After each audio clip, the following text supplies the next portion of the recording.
बिस्मिल्लाहिर्रहमानिर्रहीम अस्सलाम वालेकुम। मैं अशकीम मलिक आपकी खिदमत में हाज़िर हूँ। इस व्लॉग में हम 3 अमूर पे बात करेंगे। एक तो जस्टिस मंसूर अली शाह साहब का अपने मुर्शद के साथ रब्ता हुआ है और इस रब्ते के दौरान अहम पैगाम दिया गया है और कुछ हदायत भी मिली हैं। ये पैगाम क्या था, हदायत क्या हैं, इस पर बात करेंगे। और इसके साथ साथ नए चीफ जस्टिस याहिया अफरीदी साहब, चूँकि आज उन्होंने हलफ उठाना है और उसके बाद उन्होंने बाज़ाब्ता तौर पे चीफ़ जस्टिस ऑफ पाकिस्तान की ज़िम्मेदारियाँ संभालनी हैं। पहले दिन एक पहला बड़ा इम्तिहान उनके सामने है। क्या वो इस इम्तिहान से सुरखरू होंगे या पहले दिन ही उनको कोई बड़ा झटका लगने जा रहा है, इस पर भी बात करेंगे। और तीसरा मामला है तहरीके इंसाफ का हमला या कि तहरीके इंसाफ पर हमला। इन 3 अमूर पे इस व्लॉग में बात करनी है। लेकिन सबसे पहले आप दोस्तों से दरख्वास्त है कि जिन दोस्तों ने अभी तक हमारे चैनल को सब्सक्राइब नहीं किया वो चैनल को सब्सक्राइब कर दें, वीडियो को लाइक कर दें और अपने फ्रेंड सर्कल में शेयर भी कर दें। और दूसरा हमारा वो जो पंजाबी वाला चैनल है विचली गल, उसके लिए भी आपसे दरख्वास्त है कि उसे भी सर्च करें। आप सर्च बार में जाके विचली गल जब टाइप करेंगे तो होपफुली वो चैनल आपके सामने आएगा। वीडियोस को देखें भी, लाइक भी करें और उसे भी अपने फ्रेंड सर्कल में शेयर करें। तो आप आते हैं अपने इस व्लॉग की तरफ। तो मेरा ख्याल है कि सबसे पहले चीफ़ जस्टिस के मामले पे बात करते हैं, क्योंकि आज का दिन नए चीफ़ जस्टिस की हलफ बर्दारी का दिन है। अभी जिस वक्त वीडियो रिकॉर्ड की जा रही है, ऐवान सदर में हलफ बर्दारी की तकरीब का आगाज़ नहीं हुआ, लेकिन इंतज़ामात तकरीबन मुकम्मल कर लिए गए हैं और तकरीबन 200 से 250 के करीब मेहमानों के लिए सिटिंग अरेंजमेंट किया गया है। और इसके अलावा आज सदर ममलिकत नए चीफ़ जस्टिस याहिया अफरीदी साहब से उनके ओहदे का हलफ उठाएंगे और जस्टिस याहिया अफरीदी साहब अगले 3 साल तक चीफ़ जस्टिस ऑफ पाकिस्तान रहेंगे। लेकिन आज पहले दिन उनका जो पहला बड़ा इम्तिहान होगा वो इम्तिहान है कि सुप्रीम कोर्ट को उन्होंने किस तरह से गैर सियासी करना है। क्योंकि अब देखें ना कि अभी उनके चार्ज लेने से पहले ही जस्टिस मंसूर अली शाह साहब का एक ख़त सामने आ गया था और वो ख़त ऐसे मौके पे आया जब नामज़द चीफ़ जस्टिस ने साबका चीफ़ जस्टिस काजी फ़ायज़ ईसा के एजाज़ में फुल कोर्ट रेफरेंस बुलाया। तो मंसूर अली शाह साहब ने उस रेफरेंस में शिरकत से इनकार भी किया और काजी फ़ायज़ ईसा पर बेशुमार किस्म के इल्ज़ामात लगाए। वैसे मेरा ये ख्याल है कि वो जो ख़त है जिसमें इल्ज़ामात की बुछाड़ की गई है वो एक दुखड़ा है, एक दर्द है, एक दुख है, एक पछतावा है, इससे ज़्यादा कुछ नहीं। और उसकी भी वजूहात हैं। देखें ना कि मंसूर अली शाह साहब जो हैं उन्होंने आज चीफ़ जस्टिस ऑफ पाकिस्तान का हलफ उठाना था, लेकिन वो इस दौर से आउट हो गए। और वजह क्या बनी? वजह 26वीं आइनी तरमीम। क्योंकि 26वीं आइनी तरमीम के बाद ही जुडिशल रिफॉर्म्स हुई और इन रिफॉर्म्स के नतीजे में 3 का पैनल बनाया गया, यानी कि जो मोस्ट सीनियर 3 जज साहिबान थे उनका पैनल बनाया गया, जिनमें से पार्लिमानी कमेटी ने 2/3 अक्सरियत के साथ जस्टिस मंसूर अली शाह और जस्टिस मुनीब अख्तर को चीफ़ जस्टिस के लिए कंसीडर नहीं किया, यानी कि उनको आप ये कह सकते हैं कि इस ओहदे के लिए मिसफिट करार दिया। और जस्टिस याहिया अफरीदी जो कि उस पैनल में तीसरे नंबर पे थे, उनको चीफ़ जस्टिस ऑफ पाकिस्तान बनाने की सिफारिश की।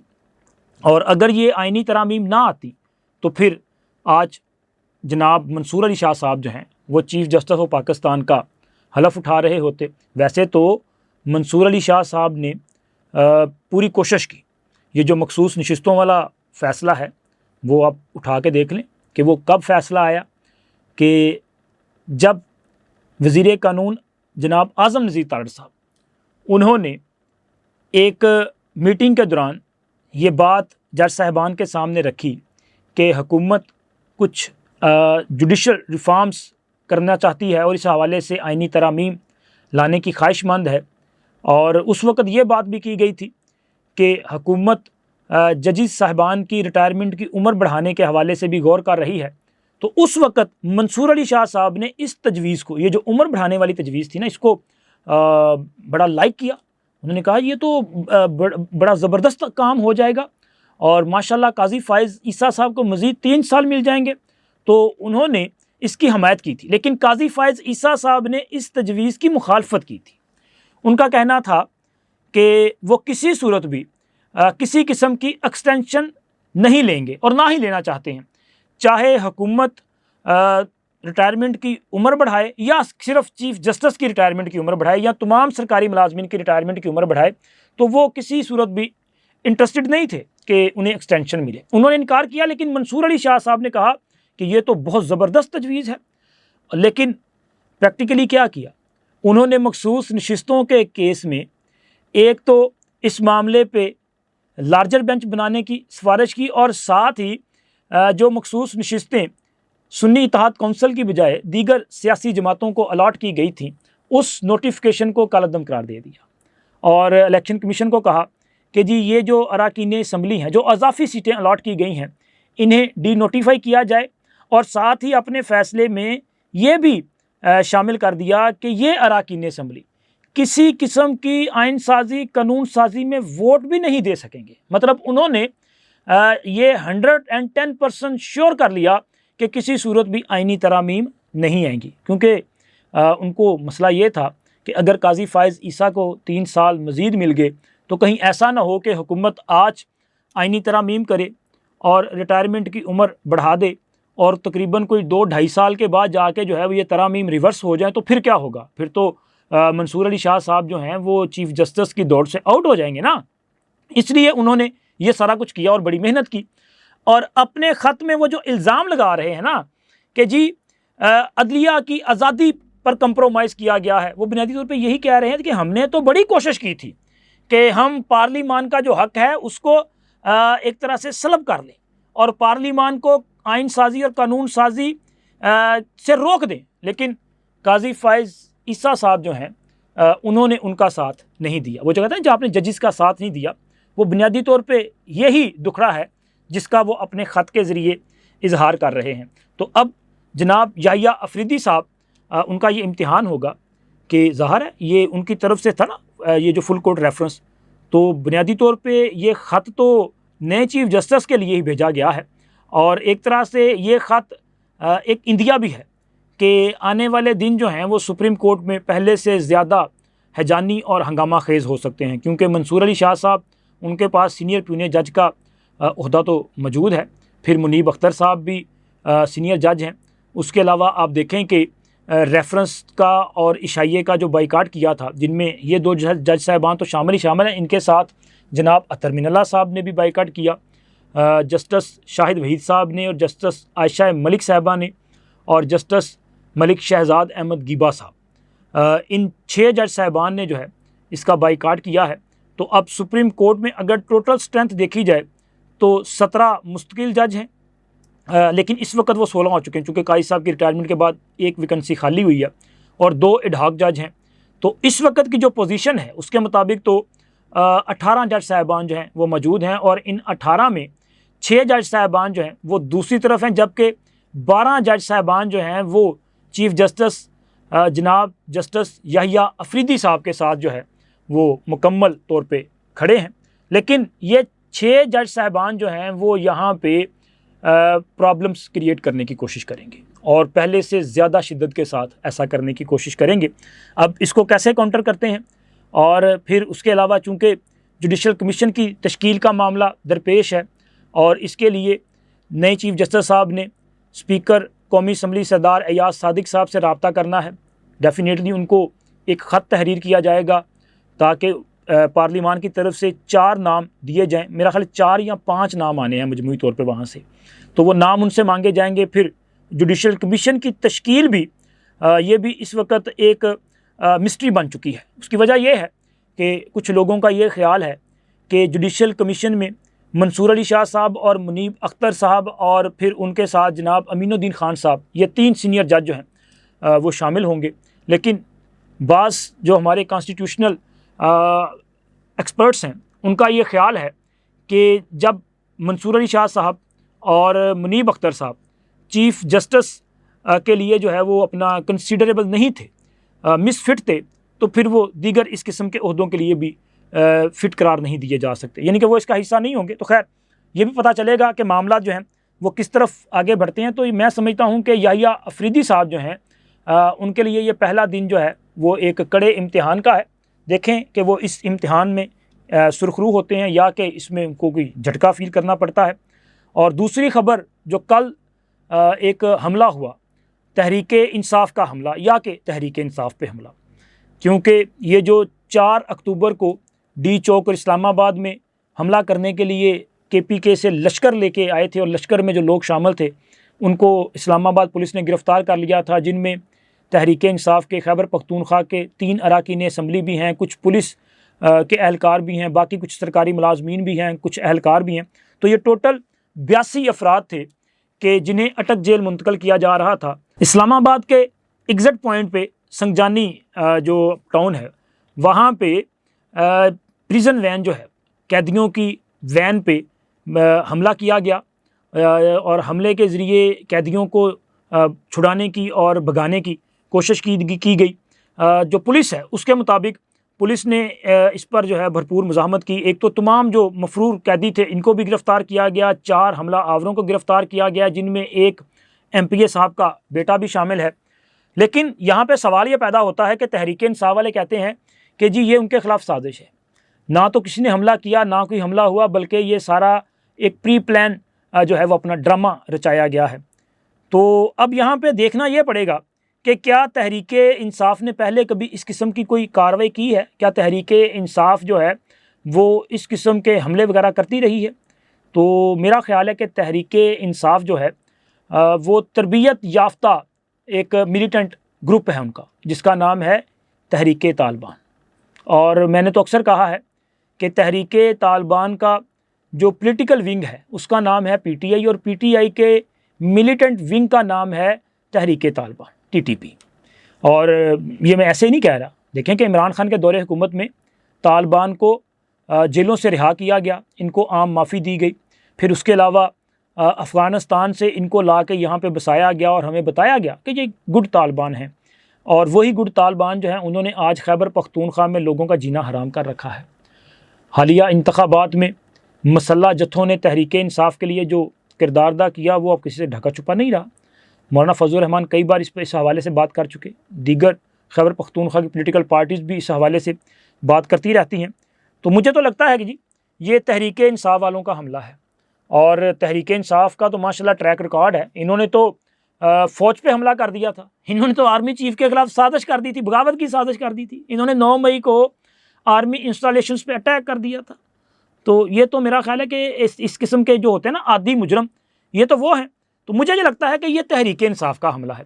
लेकिन जो रियासत पे हमला कर रहे हैं, जो कैदियों को छुड़वाने के लिए पुलिस पे फायरिंग कर रहे हैं, उनका इलाज कब होगा, इनको सज़ाएं कब मिलेंगी, कितनी बार बर्दाश्त किया जाएगा।